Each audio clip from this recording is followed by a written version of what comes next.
What I thought we would do is to concentrate on a small number of poems by E. Cummings. E. Cummings, 1894 to 1962, which should make you feel younger. Spent most of his time as a poet from 1913, some of his earliest work, until the year of his death. He was, in fact, the day he died, he was writing a love poem. So most of the poems that E. Cummings wrote were love poems, and there are enough that are serious, tender love poems that I think they'll serve our purpose. There are enough that are kind of tricky, a little bit satirical poems that I think will serve our purpose. And generally they're lyrical and musical and a little bit jazzy, and I think that ought to serve our purpose too.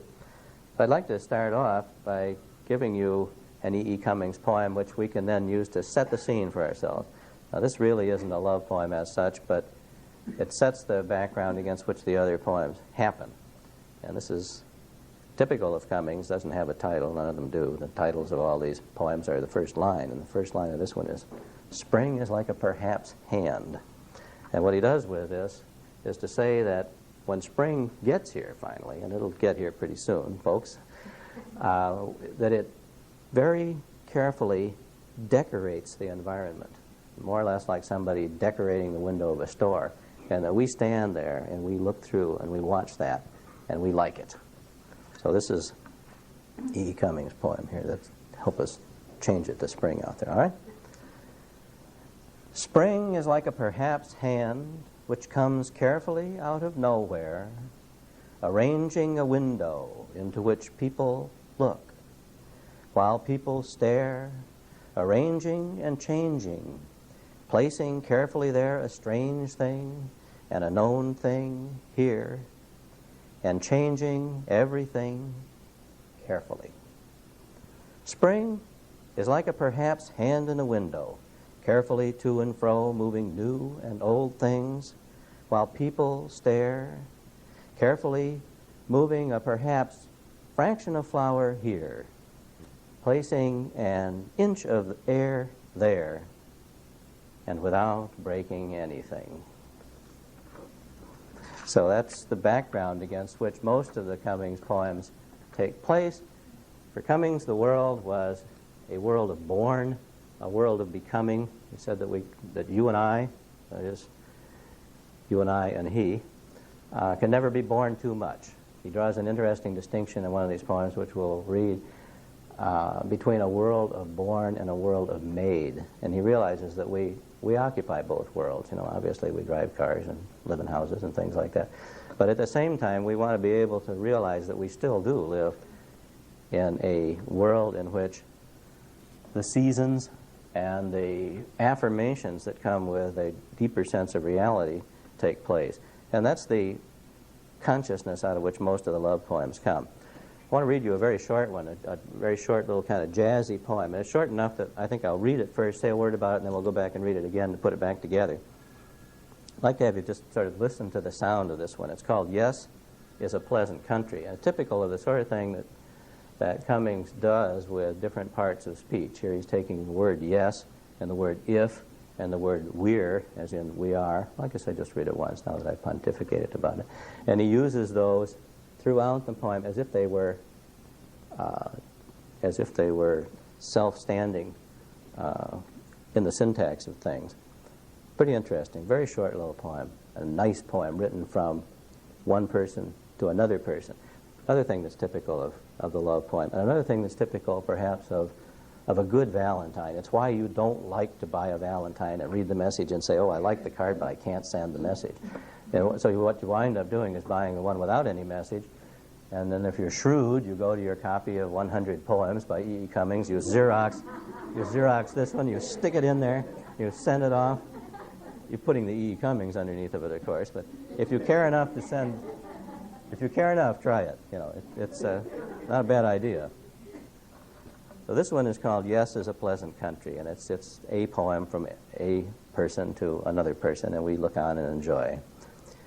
Yes is a pleasant country, if wintry, my lovely.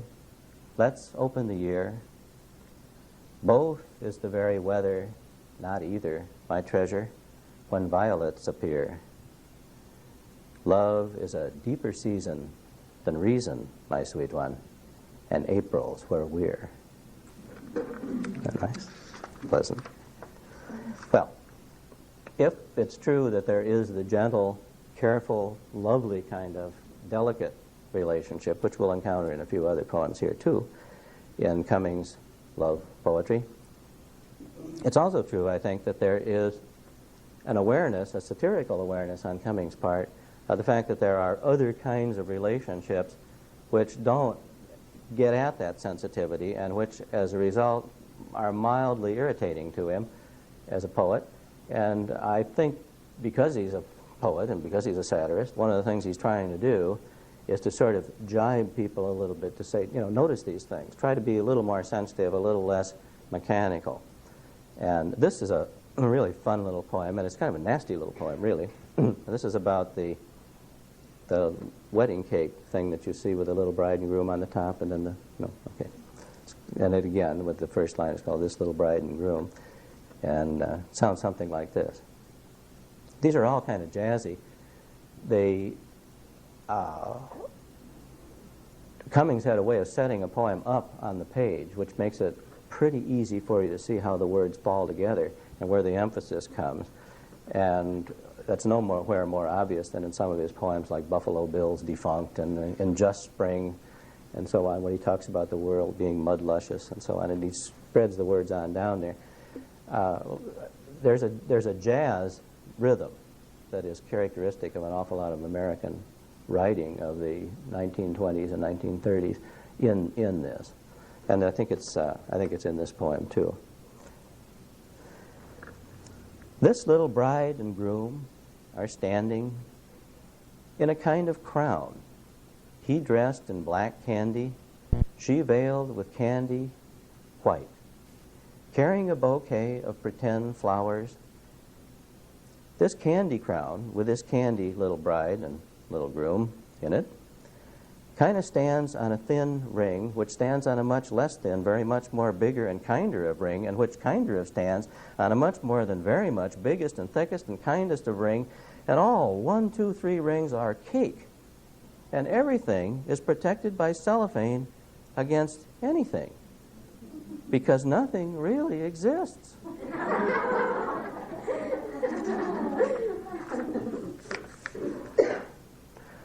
Well, in this sort of dynamic, the sort of dialogue that goes on in Cummings' poetry between the cellophane world and the real world, perhaps no better poem gets at that than one that's well known, and it has because it's, again, the title is the first line. The first line is pity this busy, hard to say, pity this busy monster, comma, man unkind. In other words, taking mankind and putting an un in it, that there's nothing kind about man. Man is unkind. Man unkind. But then the next word carries over to the second line.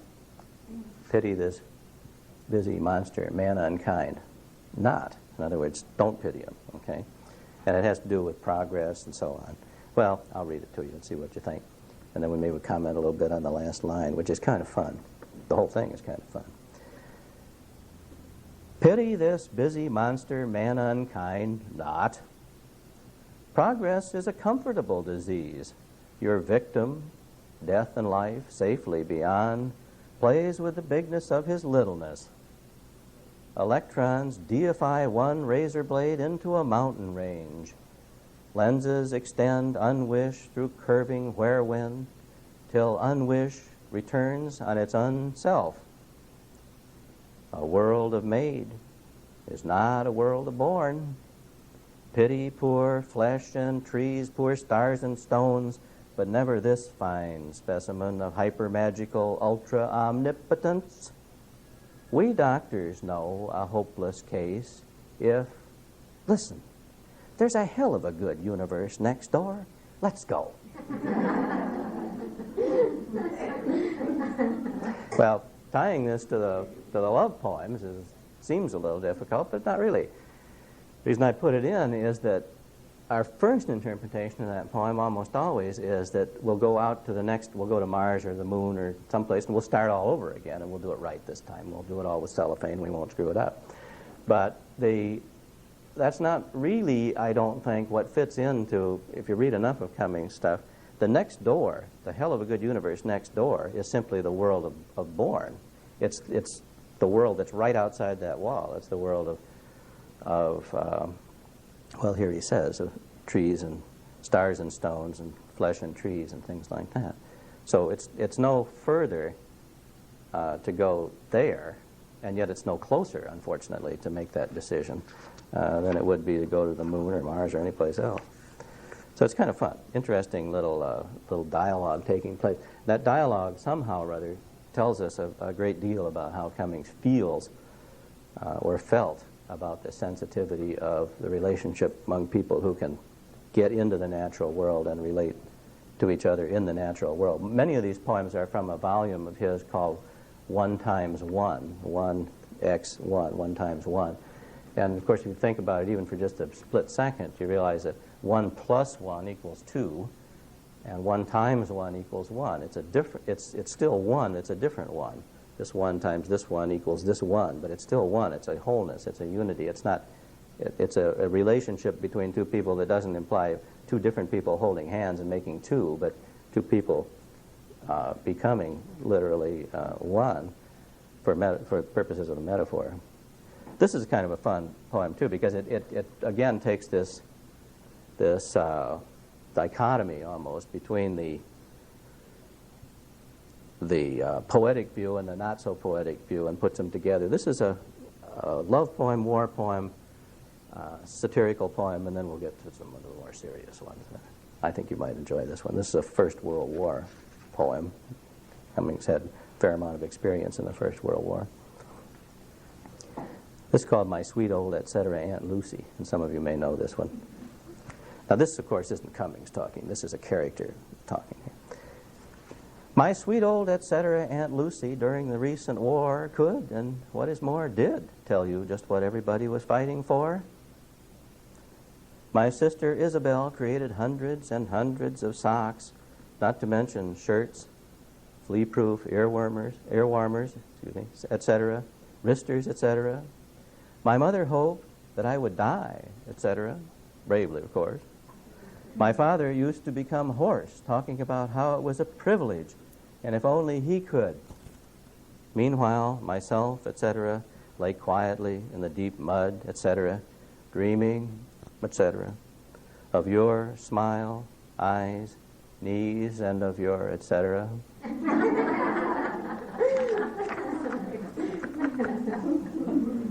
Now, there's a marvelous carnal awareness in Cummings, and there are a lot of poems that approach it more directly than that.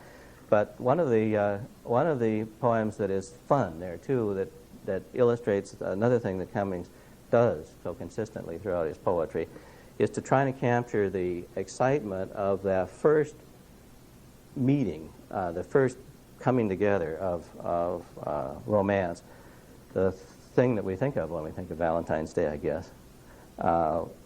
The sort of excitement and the uncertainty of that.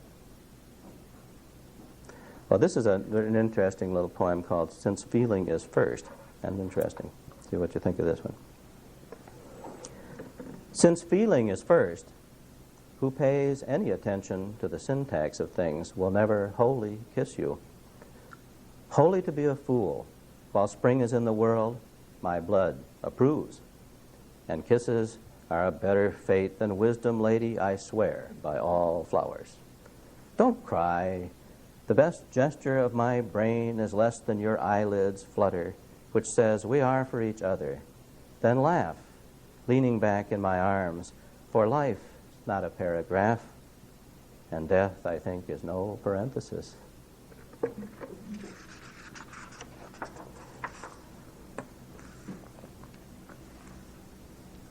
One of the poems that, I'm going to invert the order of these last two here. One of the poems that leaves people thinking a lot. I'll give you the one that leaves people thinking a lot, and then we'll give you one that you don't have to think about too much. But one of the poems that leaves people thinking a lot is a poem that appears to be a parable, and probably can be looked at that way. It's a parable about somebody named Anyone. Now, anyone could be every man, if you wish, but there's an implication here of anonymity that runs all the way through the poem that is sort of interesting. So if we go through the poem listening for that, and we hear what happens to anyone, we realize that anyone is an anonymous person. Anyone is an isolated person. Anyone isn't connected to anyone else. But if we look a little more carefully, or listen a little more carefully to what's going on in the poem, we realize that there's another character in here, and that character is called No One. And no one loves anyone. Now you think about that, and you say, well, gee, that's terribly sad. No one loves anyone. And that's true in this poem. No one does love him.